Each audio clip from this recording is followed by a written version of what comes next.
নবীজিকে জিজ্ঞাসা করা হয়েছিল, সুইলা রাসূলুল্লাহ সাল্লাল্লাহু আলাইহি ওয়াসাল্লাম আন আকসারি মা ইউদখিলুন নাস আল জান্নাহ, সবচেয়ে বেশি মানুষকে জান্নাতে নিবে কোন জিনিসে? ভাইরা আমার, জানা আছে কারোর? সবচাইতে জান্নাতে মানুষকে বেশি নিবে কিসে? নবীজি বলেছেন আল ফামু ওয়াল ফারাজ। আল ফামু ওয়াল ফারাজ, সবই পাবেন। নামাজি, রোজাদার, হাফেজ, আলেম, হাজি সাহেব, গাজী সাহেব, দানকারী সাহেব, জুব্বালা সাহেব, দাড়িয়ালা সাহেব, পর্দালা সাহেব, বোরকালা সাহেব, সব সাহেব কম বেশি পাবেন। কিন্তু এই সাহেব আপনি খুব বেশি দেখাতে পারবেন না, যেই সাহেবের দুই ঠোঁট দিয়া কখনো বাজে কথা বের হয় নাই। তার স্ত্রী সাক্ষ্য দিবে যে আমি এত বছর সংসার করেছি, মুখ দিয়া কখনো একটা খারাপ কথা বের হয় নাই। এই মায়ের পোদ যদি কারোর থাকে, তাহলে এই লোকটা হলো জান্নাতি। তারা দেখার জন্য টিকিট কেটে হলো যাওয়ার চেষ্টা করবেন। কে জান্নাতি হবেন সেটা আল্লাহ তাআলা ভালো জানেন, কিন্তু নবীজি যে বলেছেন জান্নাতি মানুষের মার্কার কথা, সেই মার্কা তার মধ্যে আছে, সেই হিসাবে বললাম। আল ফামু আল ফারাজ, এই ঠোঁট, এই মুখ, এটা দিয়ে যদি সে সুন্দর কথা বলে, খারাপ কথা না বলে, এই মুখকে যদি সে সুন্দরভাবে ব্যবহার করতে পারে, আর সম্ভ্রমকে যদি কেউ রক্ষা করতে পারে। এখন দেখবেন এই দুইটার দুর্ভিক্ষ চলছে। ভাইরে, আচরণটা সুন্দর করেন, আসেন আচরণটাকে, ব্যবহারটাকে সুন্দর করি, অমায়িক করি। আল্লাহর কাছে আসেন, একটু দোয়া করি, আল্লাহ আমাদের আখলাকটা আপনি সুন্দর করে দেন। বলেন, আল্লাহ আমাদের আখলাকটা আপনি সুন্দর করে দেন।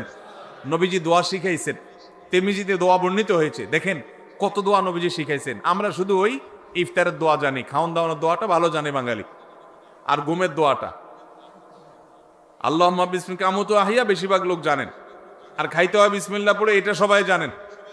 ইফতারের সময় দোয়া পড়তে হয়, এটা জানেন মাশাআল্লাহ। কিন্তু অনেক ইম্পর্টেন্ট দোয়া আছে, অনেকে আছেন জীবনে একবারও শুনেন নাই। তিরমিজি বর্ণিত হাদিস, নবীজি সাল্লাল্লাহু আলাইহি সাল্লাম দোয়া করতেন আল্লাহর কাছে, আল্লাহুম্মা হদিনি লি আহসানিল আখলাক। আল্লাহ, সবচেয়ে সুন্দর আচরণটা যেন আমার হয়। আমি কোরআনে কারীমের সূরা ফুরকানের একটি আয়াত তেলাওয়াত করেছি। এই আয়াত আপনাদের অনেকের কাছে খুব বেশি পরিচিত। এই আয়াতকে সামনে রেখে আমি খুব সংক্ষেপে কিছু কথা বলে এরপর আপনাদের প্রশ্ন উত্তরে চলে যাব ইনশাআল্লাহ। ভাইরা আমার, আমরা যারা নিজেদেরকে মুসলমান দাবি করি, আমাদের কিছু ভালো গুণের অভাব বা ঘাটতি আছে, যে গুণ অর্জন করলে জান্নাতের পথে আমরা অনেকখানি অগ্রসর হয়ে যেতে পারি, অথচ সেই গুণটা অর্জন না করার কারণে আমরা জান্নাতে যাওয়ার দৌড়ে পিছিয়ে আছি। এমনকি এক্ষেত্রে সাধারণ মুসলমান কি বিশেষ মুসলমান, আলেম ওলামা কি সাধারণ মুসল্লি, সর্বস্তরের মুসলমানদের মধ্যে এই গুণটির দুর্ভিক্ষ চলছে, অভাব চলছে। আল্লাহ রাব্বুল আলামিন কোরআনে কারীমে বারবার বিভিন্ন জায়গায় এই গুণটির গুরুত্ব আমাদেরকে বর্ণনা করেছেন। নবী করিম সাল্লাল্লাহু আলাইহি সাল্লামের হাদিসের ভান্ডার খুললে আপনি দেখবেন যে তিনি বারবার আমাদেরকে সতর্ক করেছেন। আর সেই গুণটি হলো,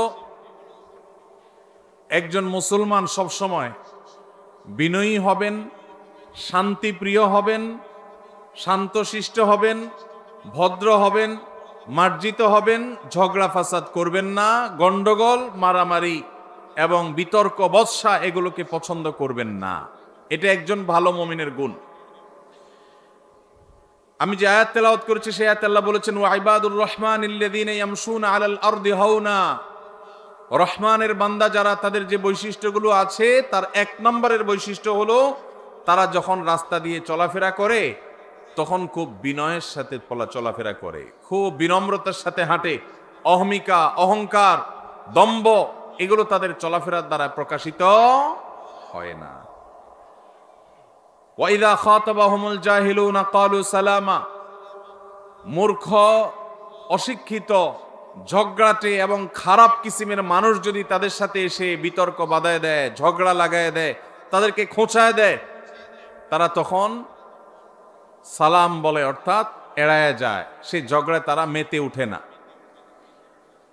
আজ আমাদের দেশে দেখবেন, অনলাইনে কি অফলাইনে, চতুর্দিকে দেখবেন ঝগড়া ফাসাদ, গন্ডগোল, মারামারি, হানাহানি, কাটাকাটি, বিতর্ক, বর্ষা, এগুলো আমাদের নিত্যনৈমিত্তিক ব্যাপার। লম্বা দাড়ি আছে, তিনিও ঝগড়া করেন, যার দাড়ি নাই তিনিও ঝগড়া করেন। যিনি সাধারণ মানুষ, মুসলমান, তিনিও ঝগড়া করেন। এমনকি যিনি হুজুর তিনিও ঝগড়া করেন। নবী করিম সাল্লাল্লাহু আলাইহি সাল্লাম বলেছেন, ইন্না আবগাদার রিজালি ইনদাল্লাহি আল আলাদুল খাসিম, আল্লাহর কাছে সবচেয়ে অপ্রিয়, সবচেয়ে অপছন্দের মানুষ হলেন সেই মানুষ যে মানুষ ঝগড়াটে স্বভাবের, কথায় কথায় ঝগড়া, কথায় কথায় গন্ডগোল, কথায় কথায় বিতর্ক বর্ষা, কারোর সাথে বর্ণনা, যেখানে যা একটা ভেজাল লাগায় দেয়। এই টাইপের লোক আমাদের সমাজে আছে না নাই? ভাইরা আমার, আমরা অনেকে 5 ওয়াক্ত নামাজ আদায় করি, আল্লাহর মেহেরবানি ওয়াজ মাহফিলে যেতেও কার্পণ্য করি না। আল্লাহ তৌফিক হয়েছে মুখে নবীজির নির্দেশ সুন্নাহ, এটা দ্বারাও আমরা নিজেদেরকে সুশোভিত করতে পেরেছি। সুন্নতি লিবাস দিয়ে নিজেদেরকে সাজিয়েছি। মাশাআল্লাহ, ইসলামের অনেক ভালো ভালো গুণ আছে, কিন্তু বাসায় বউয়ের সাথে ঝগড়া, দোকানে কর্মচারীর সাথে ঝগড়া, দোকানে কাস্টমারের সাথে ঝগড়া, কিনতে গেলে দোকানদারের সাথে ঝগড়া, রিক্সা উঠতে গেলে রিক্সাওয়ালার সাথে ঝগড়া, ভ্যানে চলতে গেলে ভ্যানওয়ালার সাথে ঝগড়া, কাউকে কাজের লোক নিলে তার সাথে ঝগড়া, কারোর অধীনে কাজ করতে গেলে তার সাথে ঝগড়া। যেখানে যায় ঝগড়া, বিবাদ, বর্ষা, বিতর্ক, এগুলো যেন আমাদের আষ্টে পৃষ্ঠে আজ লেগে আছে। ভাইরা আমার, নবী করিম সাল্লাল্লাহু আলাইহি সাল্লামের একটি হাদিস আছে, স্বর্ণের অক্ষরে এটাকে লিখে রাখবার মতো। তিনি বলেছেন, আলা উখবিরুকুম বিআহলিল জান্নাহ, ওহে লোক সকল, তোমাদেরকে কি আমি বলে দিব না জান্নাতি মানুষ কারা? আপনারা জানতে চান জান্নাতি কারা? জানতে চান ভাই? আল্লাহু আকবার। আল্লাহ আমাদের সবাইকে জান্নাতি হওয়ার তৌফিক দান করুন।